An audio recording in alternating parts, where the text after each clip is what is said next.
Okay, so the question is, why am I in here tearing up all this flooring that I put in not too long ago?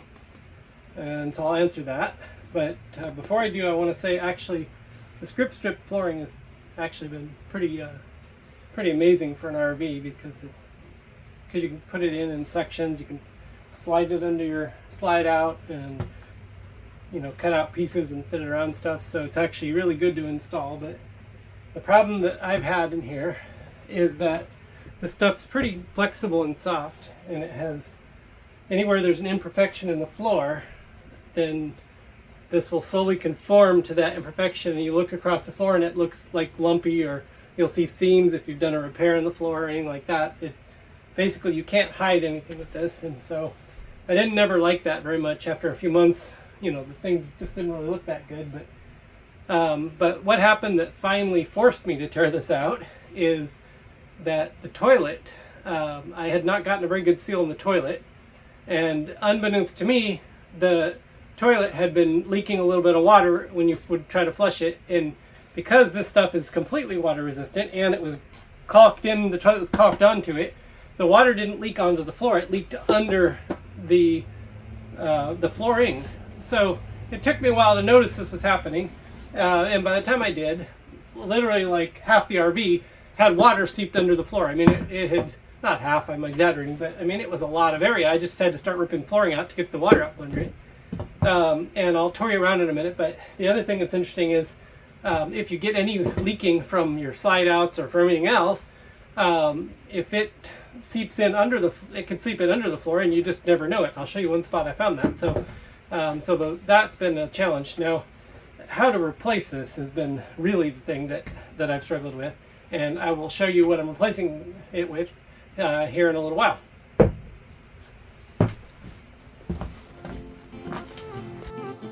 A new place, a new home, for a while, let me feel alive.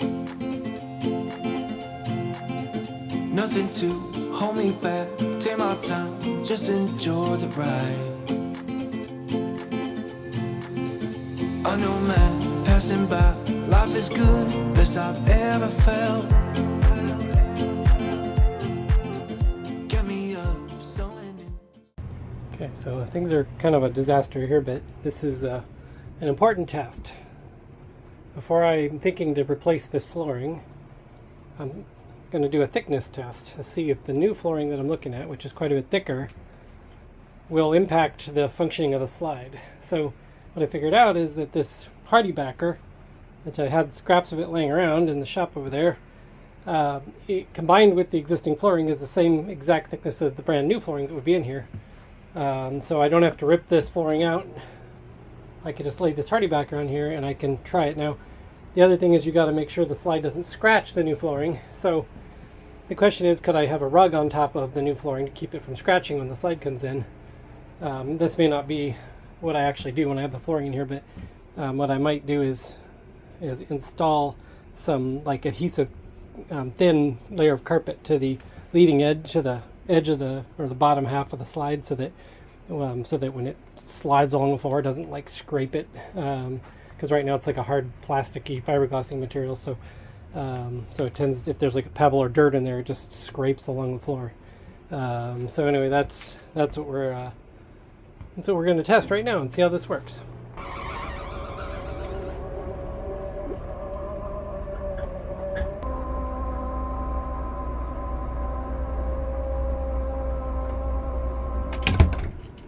Damn it. Stupid. You gotta be really careful. There's so little clearance right there. And this little latch is actually loose, and I've been meaning to fix that. Gotta really watch what I'm doing here. I was curious to see how the slide looked when it was closed on the outside, to see if it looked like it really was closed properly and fully, and whether it looked out of, like tilted out of proportion because the floor might be too high or something. But honestly, I think it closes better than it did before.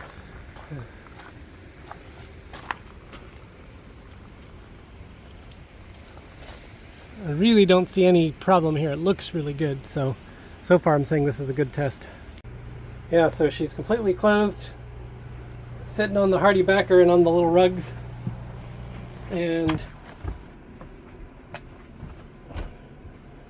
yeah, I mean, it's sitting up higher than it has been, but it does seem like it's perfectly fine.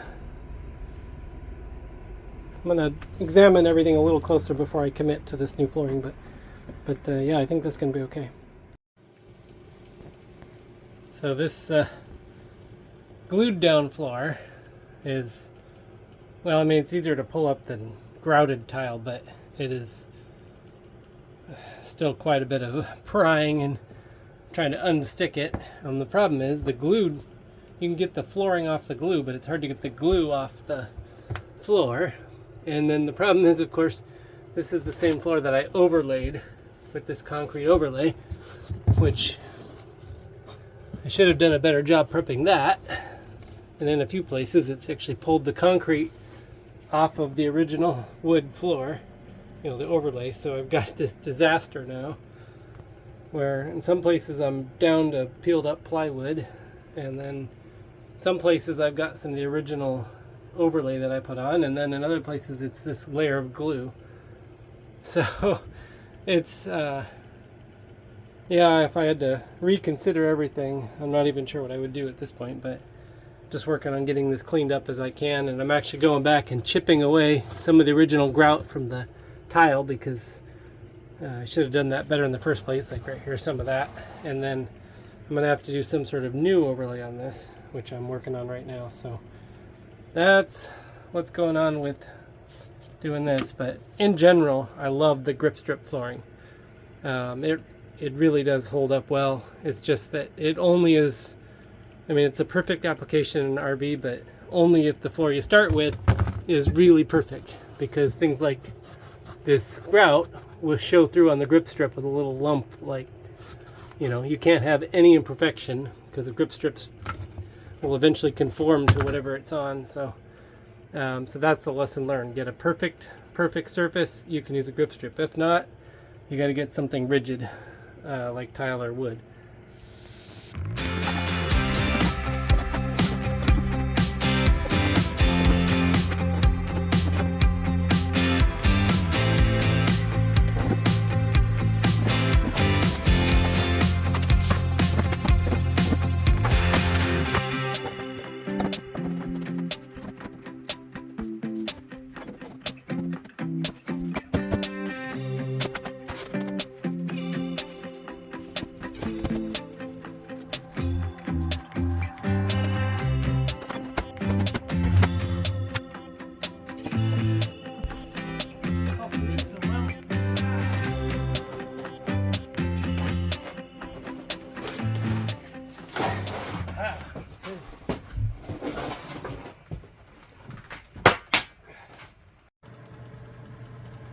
Okay, I'm back here behind the bed in the back of the RV, and this is where I found the most, the spot that really took me by surprise. So the flooring had been hiding this moisture under here, and and you know, I'm up here in Oregon, and it's been raining, like, you know, rains and rains, and it's super moist all the time. So I will show you, it's not what you think. It looks like it's from the slide out seal, but I am 99% sure it's not, and I'll show you outside. Okay, we're not on the same side as where that moisture was, but it's easier to see here and show you. So what I found is that this seam that's essentially at, I don't know exactly where it hits on the interior, but it's really near the floor line.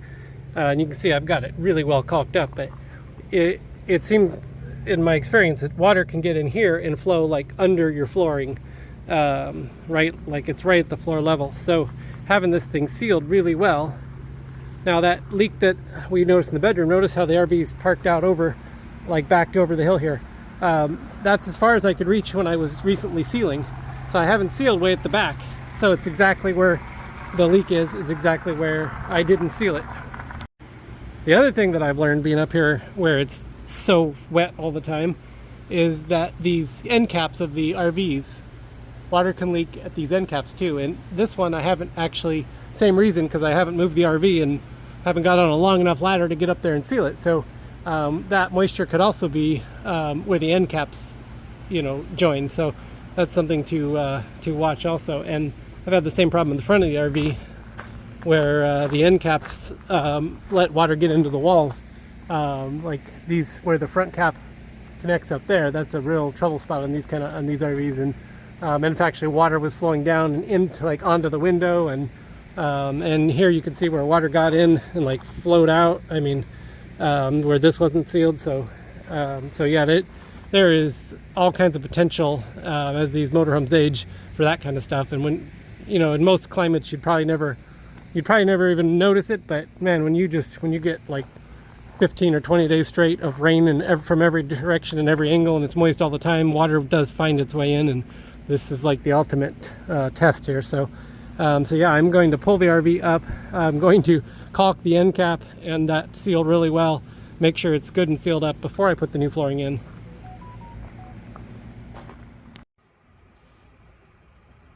My biggest challenges with this is going to be some of this custom work that I did, and I should have probably thought ahead a little more, but the thing that I had to think about the most so far is this entryway has this, I put this nice flooring on the walls, and I really don't have any choice. I pretty much have to leave that because I just don't have enough space to put anything thicker in there. So that's going to just stay how it is, I think. But I will have to peel off this edging, and it's glued on, and it's going to potentially want to pull off the flooring that's all around the side of this. So this is going to be definitely something that I'm not looking forward to doing. Also, I built this custom cabinet. I put it right onto the flooring. So best thing I can think, short of taking apart the whole cabinet, is to cut the flooring with a razor blade around the cabinet, and then I'll have to take this door off and this desk off, and I will have to rebuild it shorter so that it can clear a thicker floor. So that's going to be, it's going to be a lot of new custom work, but it's better than rebuilding the whole cabinet. That's my thinking. So I'm going to proceed with taking this door off, leave the desk a little longer so I can keep working on my computer, and go from there. So a couple other challenges of this flooring job. One of them is I have to live in here while I'm doing this, so that's interesting and going to be a bit of a challenge. And then also, I'm dealing with the weather and I'm trying to stay warm, and it's just on the list of things, but the heat pump in here is on the fritz and not working right. So pretty much just resorted to space heaters to stay warm. So now I'm trying to run space heaters while I'm trying to put in the floor while I'm trying to live here. I do have a plan for the new heating and air conditioning, which is going to be in a future video. So I'm planning to go with battery powered 12 volt heat and air, which is going to also require some major upgrades to the 12 volt system. So that's after this flooring gets put in. I really want to have my toilet back installed. I really want to have flooring again, and I'm trying to live in here. So that's the challenges, and let's get on with putting this in. My dilemma with what to put for new flooring was difficult, because I don't really like the idea of trying to do a click lock flooring inside the RV, because you kind of have to hold click lock flooring. You can't just shove it together very well. It really likes to be up at an angle and then click into place. And around all the angles and to slide under things, that would be just a freaking nightmare to put click lock flooring in here and have it be really as nice as I would want it to be. So the grip strip was previously the best option, I thought, but now I need something that is rigid, and actually I could use something that's a little thicker. The RV really was meant to have a little thicker flooring. It had, tile in here, had carpet in here. It was all thicker than this grip strip. So it actually, I think, is going to be better with a thicker flooring. So I wanted a very rigid flooring that wasn't click lock, and this brought me to this. Am I crazy to put real hardwood flooring into a motorhome? That's the question. So what I have ordered is eucalyptus flooring. This is from a company called Ambient, which is on the East Coast. So I had it shipped all the way out here. but I have not seen eucalyptus flooring previously or ever. But it is extremely hard. This is along the lines of bamboo. This company sells bamboo and eucalyptus, and so it's real hardwood flooring. It's 1/2 inch thick. It's tongue and groove, and we're gonna give it a shot and see what it's like. My only concern, well, 2 concerns I have with this. One of them is if it gets wet, could be a problem, because this stuff, being real wood, you can't get it wet for any. I mean, you can't have it like soaking in water. The grip strip flooring you could leave underwater, doesn't hurt it a bit. So the water resistance is a question here. The other question is weight.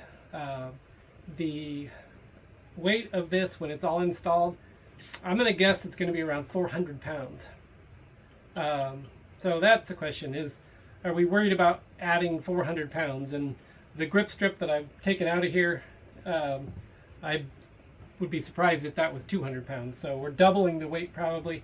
Now, originally there was ceramic tile, which was incredibly heavy. So the entire weight in the RV, I'm not sure it'll really change that much from what it would have been factory. So, that's just basically like carrying 2 people, right? So I think that I'm going to be fine with the weight.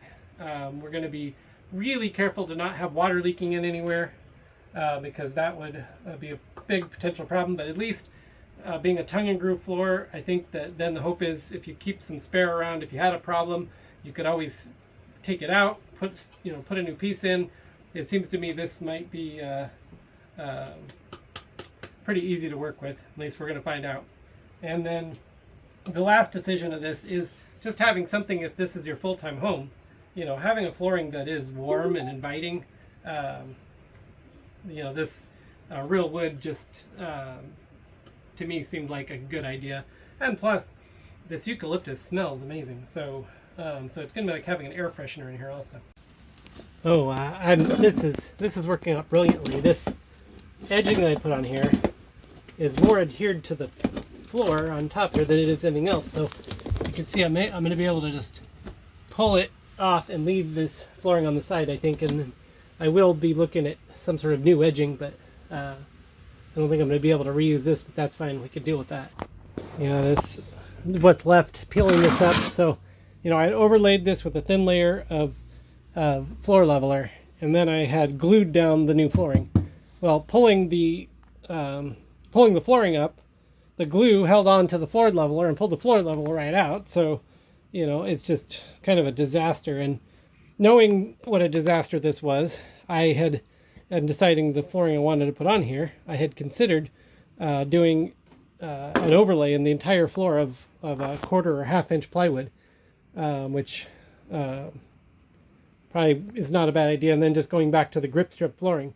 Now, that's why I ended up with the flooring I chose, the hardwood, because I'm like, if I'm going to put a whole layer of wood in here anyways, I might as well put a wood in here that looks nice and is finished. So the question is, how much preparation do I need to do before I put a 1/2 inch wood over the top of this? I think the more crap I put on here, the worse I can potentially make everything. So, the new floor has to be glued down.